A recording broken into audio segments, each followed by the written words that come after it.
Un point d'eau au Sahara occidental, au cœur de l'ère Guéraoui.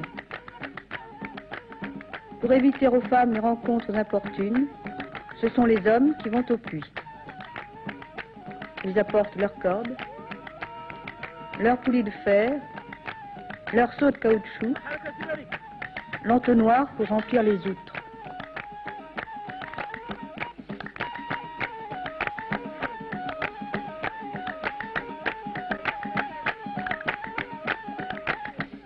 La guerba, en peau de bouc, est le récipient le mieux adapté au désert. Souple, elle épouse les flancs du chameau sans le blesser et conserve l'eau fraîche.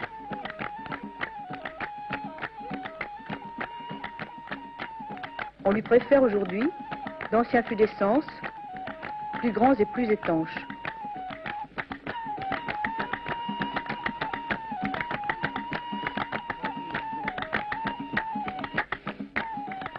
Le campement est à quelques kilomètres.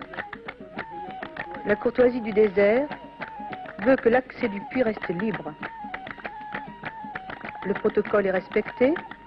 D'abord, la provision d'eau potable. Après les chameaux, on abreuve les chèvres. En dernier lieu, les ânes. Au fond du puits qui tarit, un jeune garçon parfois remplit le seau.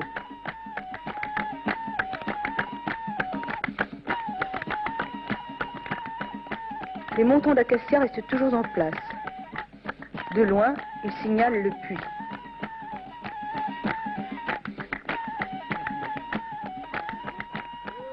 Nourri au désert, le troupeau rentre à Tab el-Bala, l'oasis voisine.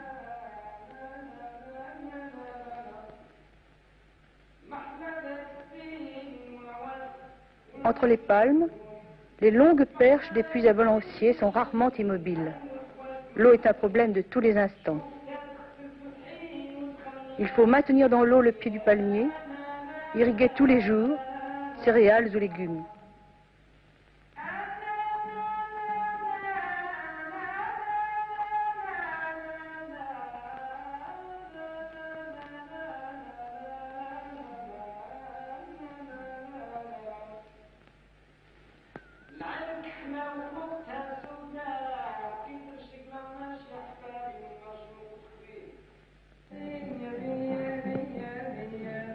Le tamellat, outil à tout faire, travaille de la pointe et du tranchant, aplanit le sol, dresse les butées, creuse les rigoles. À partir d'un bassin de terre battue, l'eau est acheminée par de multiples canaux jusqu'aux unités de culture, les igmonen.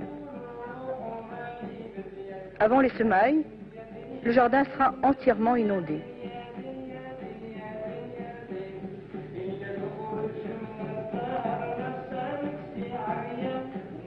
Le chef de famille sème. Tête nue, pieds nus comme en un lieu saint. Il a averti moineaux et souris. Ceci est la semence de Dieu. À celui qui en mangera, je ne réclamerai rien. Les femmes et les filles du semeur égalisent le sol en une danse où les belles balas voient l'occasion d'un transfert de leur propre fécondité.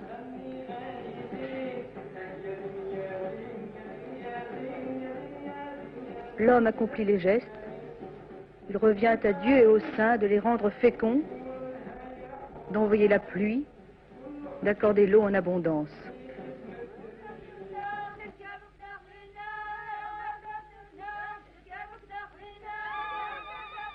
Deux fois par an, après les semailles et avant la moisson, hommes et femmes gravissent la montagne de Sidi Abed. Les hommes font parler la poudre, les femmes égrènent les stridents youyou.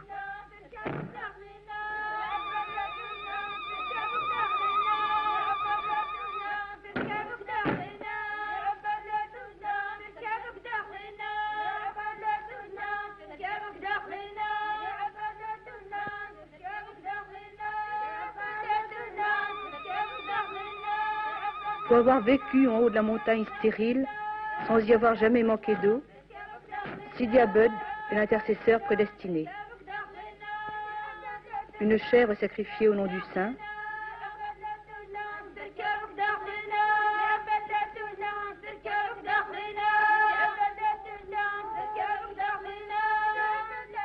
Un frugal repas de galettes partagé entre tous.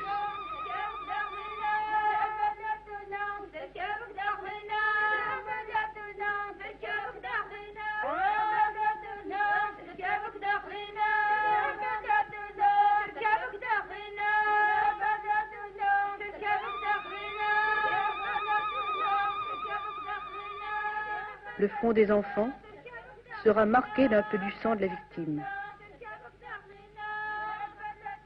Le sable a comblé le puits du sein. Chacun en emporte quelques poignées pour le répandre à la volée sur les cultures les plus précieuses.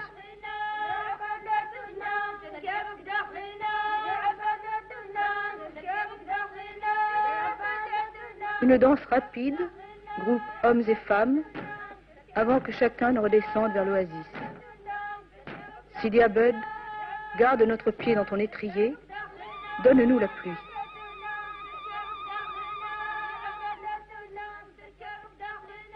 Cependant, au village, les jeunes filles, sous la direction de quelques matrones, habillent Tarenja. Le corps de cette grande poupée est un pilon, symbole de la pluie pénétrante. Ses bras, deux louches qui mendient l'eau.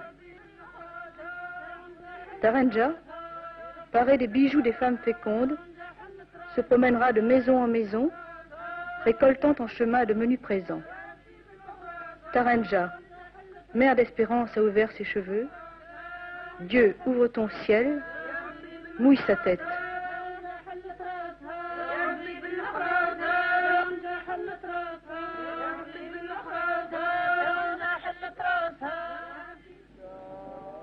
Quand vient la grande fête, Kigbia, les hommes se rassemblent en un coin de désert pour réciter la prière du matin.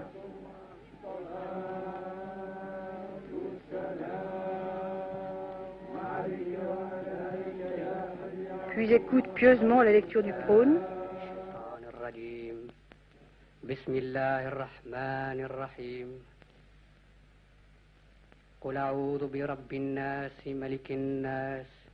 إله الناس من شر الوسواس الخناس الذي يوسوس في صدور الناس من الجنة والناس. On échange des vœux de fête et chacun part sacrifier une chèvre ou un mouton engraissé à grand-peine depuis plusieurs semaines. Quand l'Éternel verra le sang sur le linteau, il passera au-dessus de la porte et ne permettra pas au destructeur de frapper.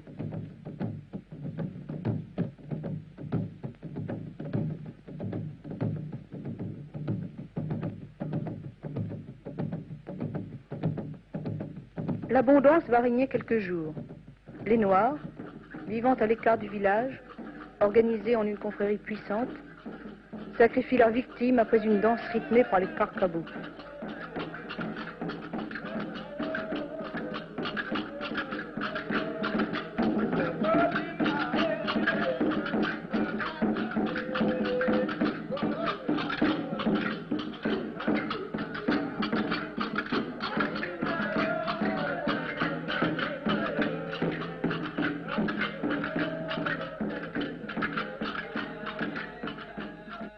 L'opulence provisoire de la grande fête n'a pas fait longtemps oublier le souci de l'eau. L'orge et le blé mûrissent lentement, mais il faut consolider ses promesses. Les hommes de Korah vont sacrifier un chameau à tous les saints connus et inconnus du cimetière. Lente procession dans le sens des étoiles, station de prière à chaque tombeau ou cénotaphe, avant d'égorger rituellement la victime.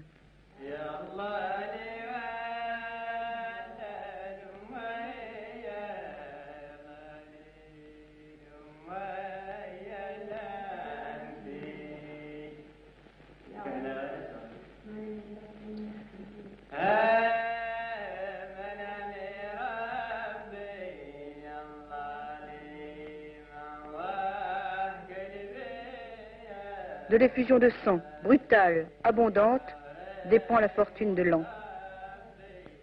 Pour que soient expulsées les forces mauvaises de la communauté, le chameau a été rapidement délié.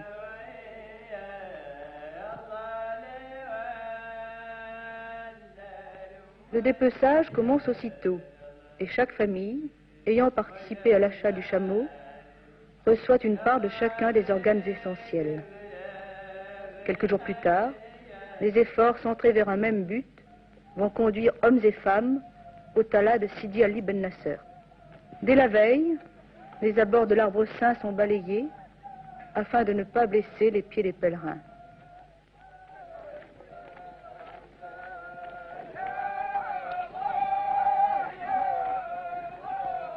Le lendemain, les hommes partent en une nouvelle procession vers l'arbre dont la taille exceptionnelle est due à la bénédiction du saint qui le prit autrefois, il y a bien longtemps pour abri, et lui assure depuis de l'eau pour sa croissance.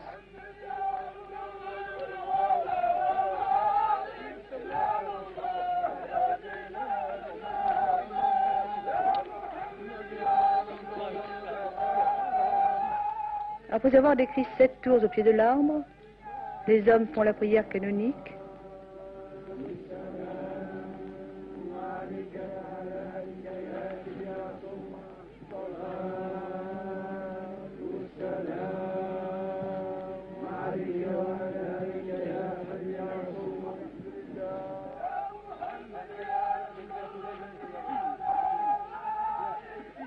Tirent au sort les fusils, font 7 fois encore le tour de la cible, puis dansent, avant le tir en l'honneur du saint, sur une cible d'écailles de palmier.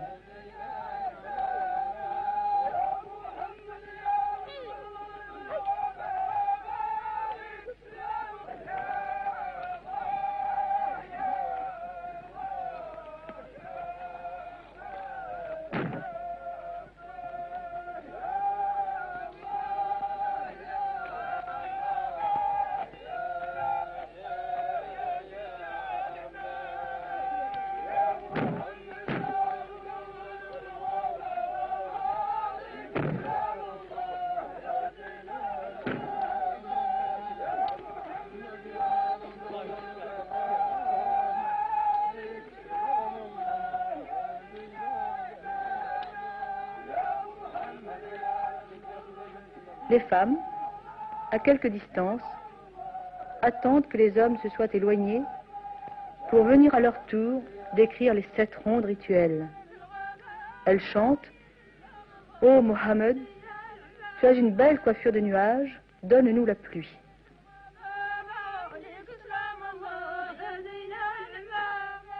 Toutes les parties de l'acacia sont saintes et l'on ne peut lui dérober sans sacrilège le moindre bois. Un petit feu fournit des braises pour brûler de l'encens.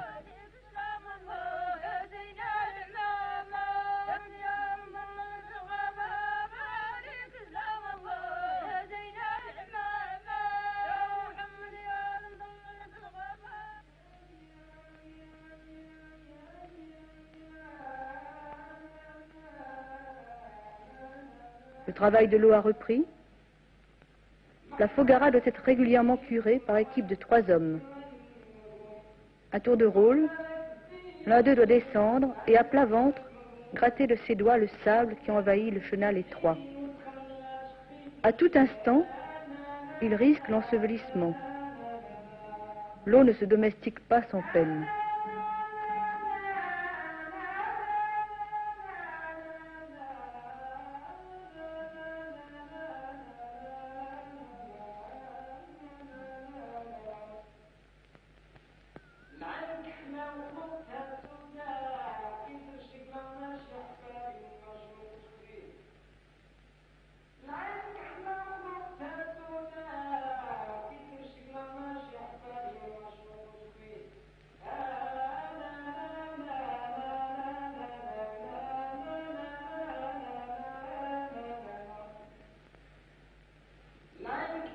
Les blés sont irrigués jusqu'à la veille de la moisson. Le jour venu, les puits attendent.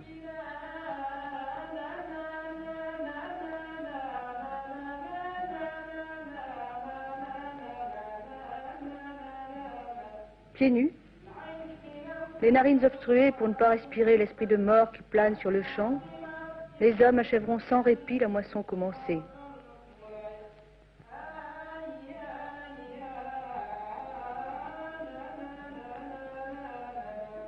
Les femmes n'entrent pas dans le champ. Elles prennent les gerbes à la lisière des jardins pour les porter sur l'aire, où elles doivent rester plusieurs jours. En période de soudure, les plus pauvres n'attendent pas que la baraka multiplie et gonfle les épis. Ils dépiquent au bâton quelques kilos de grains. En dehors de l'enclos du jardin, par une brise légère, la femme vanne aussitôt.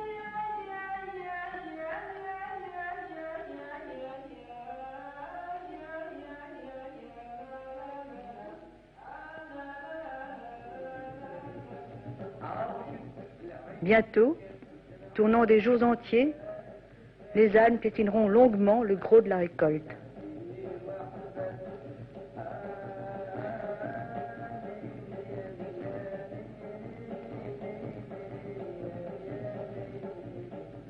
Mais la moisson n'assure que quelques mois de nourriture. Il faut puiser encore, ouvrir les petites digues, inonder les carrés de culture. Quelques eaux blanchies éloignent le mauvais œil.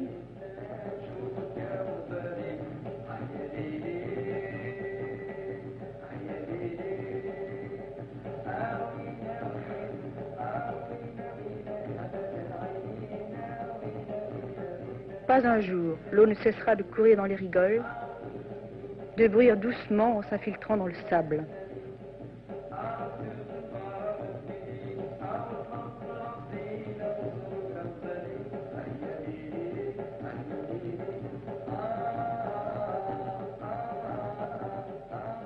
L'abondance revient avec la récolte des dattes. Les variétés les plus communes sont précipitées du haut de l'arbre. Les femmes grappillonnent les régines.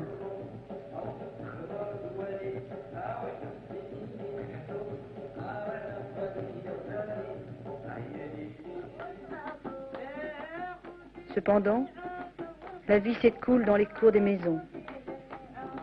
Les femmes veillent aux menues occupations de tous les jours.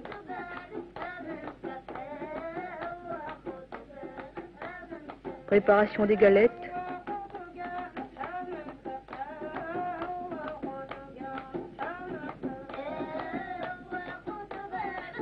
Pilage de l'orge mêlé aux dattes sèches.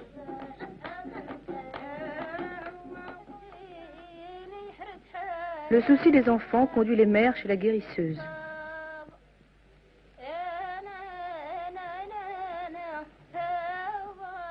Contre la fièvre maligne, des pointes de feu sur tout le corps, puis une friction au suc de figuier.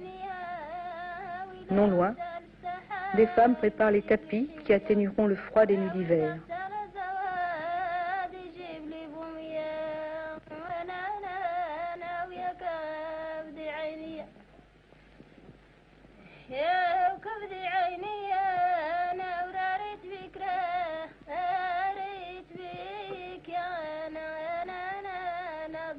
Zora emmaillote son nouveau-né dans un lange taillé dans un vieux burnous de son père, lié de la corde noire et blanche à l'image du jour et de la nuit.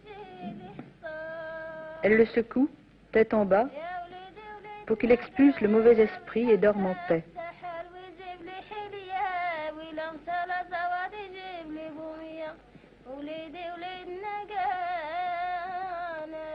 Safran et bouillie d'herbes bénéfiques protègent l'enfant en cours de sevrage.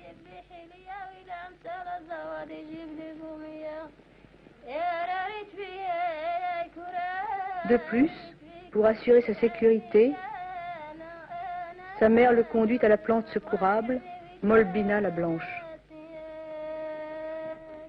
Son lait amer efface à jamais le goût du lait maternel. La sève, passée sur chacune des articulations de l'enfant, assure sa croissance. En contrepartie, la mère fait à la plante un cadeau, un peu de sel et des dattes. Une natte se prépare. Les fils de chêne, tirés de la bourre du palmier, sont tendus.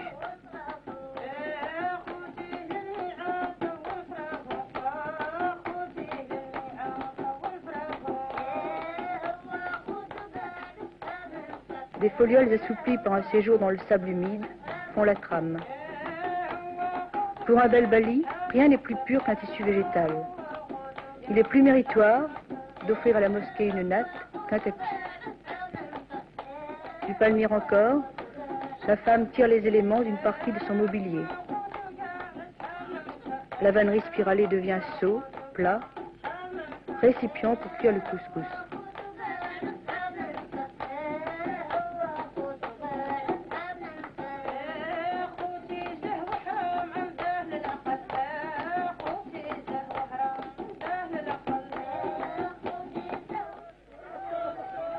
Mais une fois par an, la vannerie sort du domaine d'utilité domestique. Ashura, fête islamique, draine les rites des anciennes fêtes du renouveau. Les femmes font, avec les feuilles préservées au cœur des palmes naissantes, des parures éphémères qu'elles jetteront aux masques. Les masques, un couple de vieillards lubriques qui s'accouplent avant de mourir et symbolisent la mort du champ, le champ dont renaîtront de nouvelles récoltes. Gourgaïcha et Abisha, vêtus de bourres de palmiers ligaturées de feuilles neuves, portant des os en sautoir et des cornes factices, frappent les assistants de leurs longues baguettes vertes qui leur communiquent leur dernière force fécondante.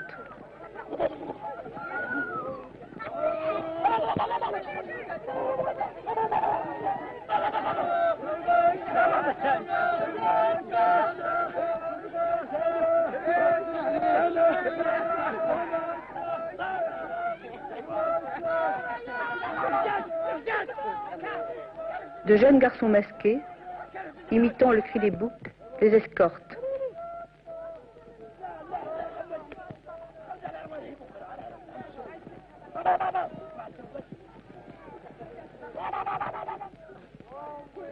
Sous l'arbre sacré, les femmes viennent prier pour que le rythme de la végétation ne soit pas suspendu, pour que l'eau vivifie toujours l'oasis.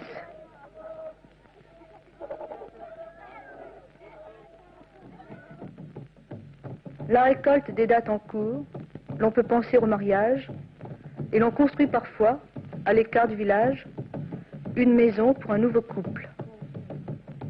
L'assistance mutuelle est demandée pour le transport de la terre argileuse qui sert à la fabrication des briques crues et du mortier. Ânes et enfants sont prêtés avec engagement de réciprocité.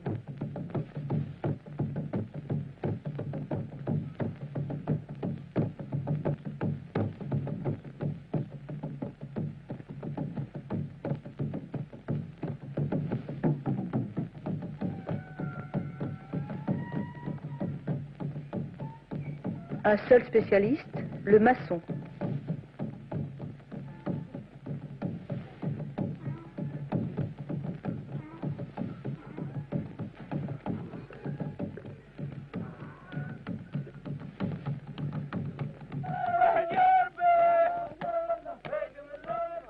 L'assistance mutuelle joue encore quand il s'agit de refaire un bassin d'irrigation. La terre est frappée du pied, puis au bâton. Du kaolin répandu assure une relative imperméabilité.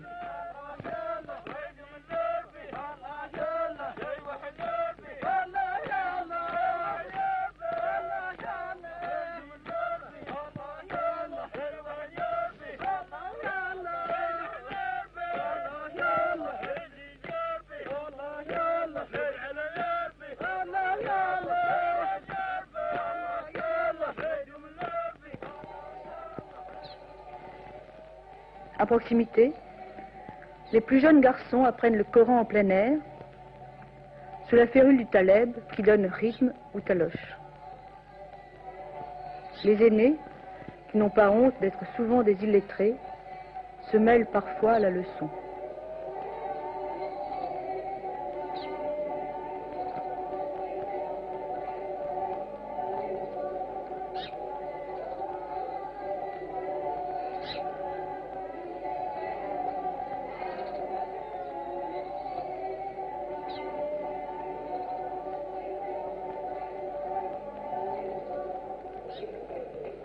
Il y a décidément du mariage dans l'air.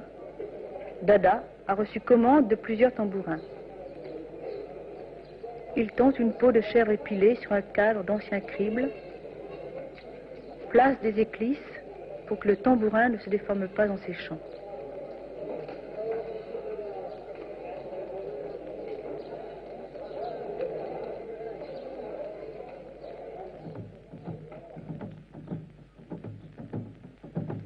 À faute d'eau, spécialiste en la matière, il appartient de faire un nouveau tambour.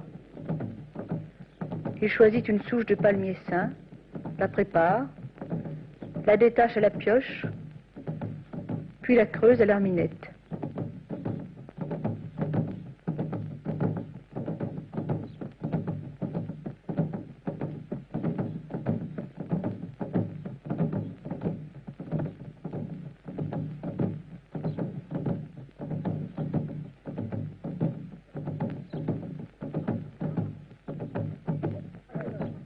Les œufs et la farine vont servir à préparer une colle épaisse qui unira étroitement la peau à la caisse.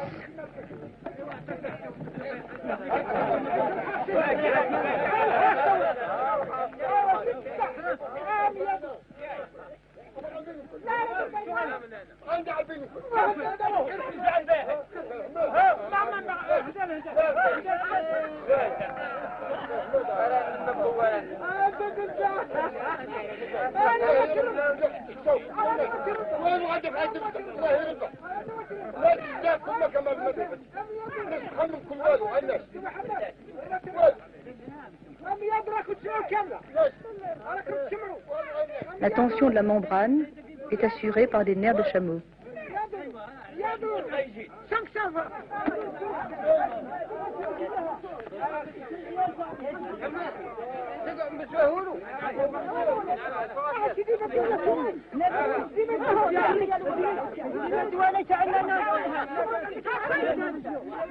Un sacrifice apaise les mauvais esprits. Pour être toléré par eux, une chose neuve et belle doit être rachetée au prix du sang.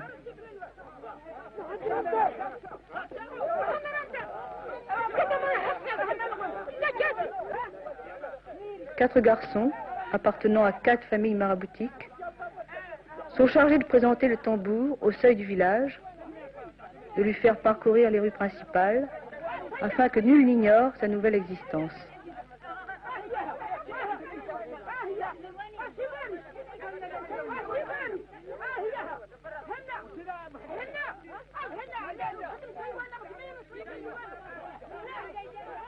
Quand la peau sera sèche et décorée, le shir des célibataires perforera au feu la membrane en son milieu pour assurer résonance et solidité.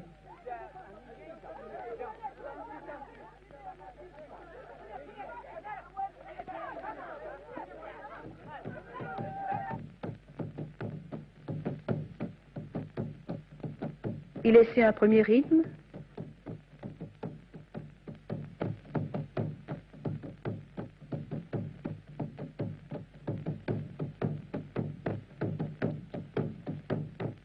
puis le tambour entre en fonction dans une des réunions de célibataires qui précèdent le mariage.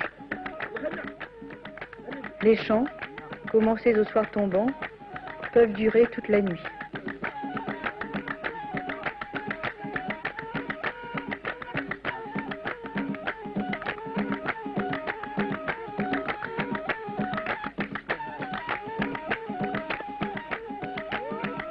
L'on a tant parlé de mariage qu'enfin le voici. Isri, le fiancé, revient avec ses garçons d'honneur de la corvée de bois nécessaire à la cuisine de 7 jours de bombance.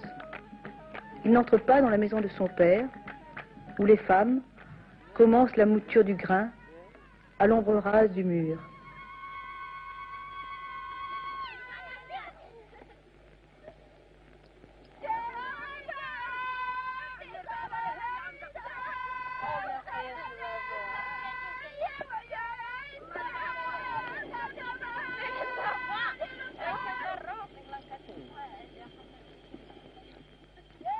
À l'intérieur, d'autres sont assemblés, calibrant la semoule, roulant et tamisant le couscous, commençant à cuire les nourritures.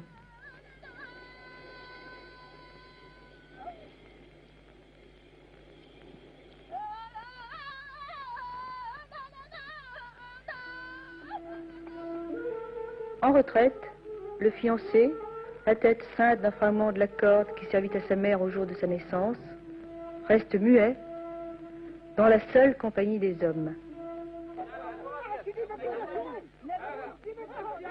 Les chefs de famille, témoins du versement de la dot, assistent à la mesure du grain.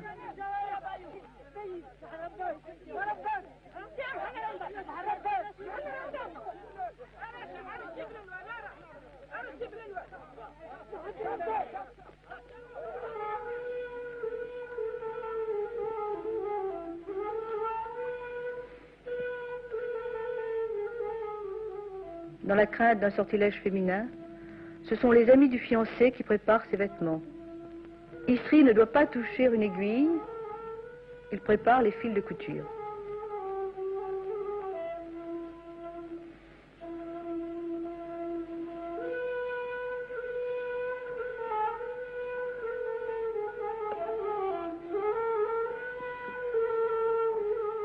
La peau ointe de safran, baignée, parfumée, Tamameus, la fiancée, ne marche pas jusqu'à son mariage. On la porte sur une natte tissée par sa mère. Sur cette terre privilégiée, elle ne craint rien et reçoit les soins de la matrone aux mains humides, bénéfiques. Coiffure pour chaque jour de la fête, cataplasme de henné sur les mains et les pieds.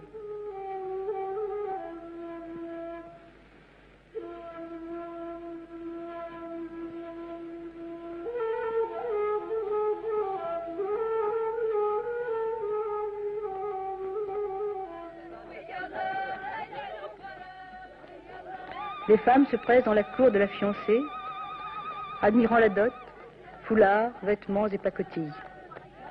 Danses et you-you vont durer toute la nuit.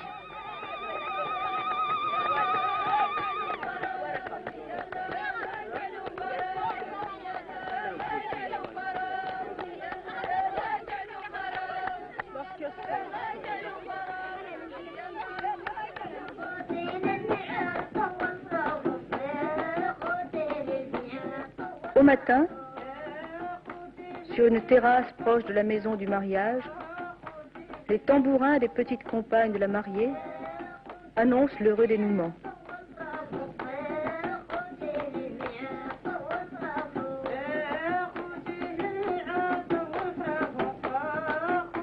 Tamameus, passive, reçoit félicitations et vœux, étrangère à la fête qui l'entoure.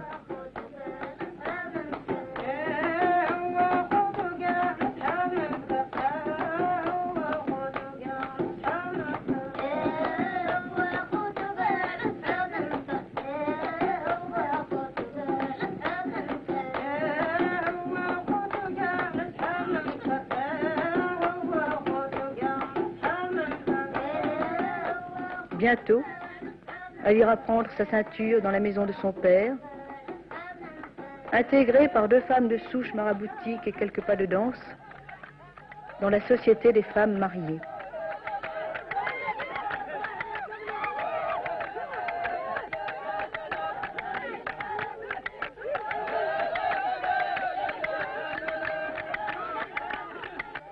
Mais tous les soirs, pendant 7 jours, au coucher du soleil, hommes et femmes se réuniront pour danser face à face la danse des unions fécondes de la femme et de l'homme, de la terre et de l'eau.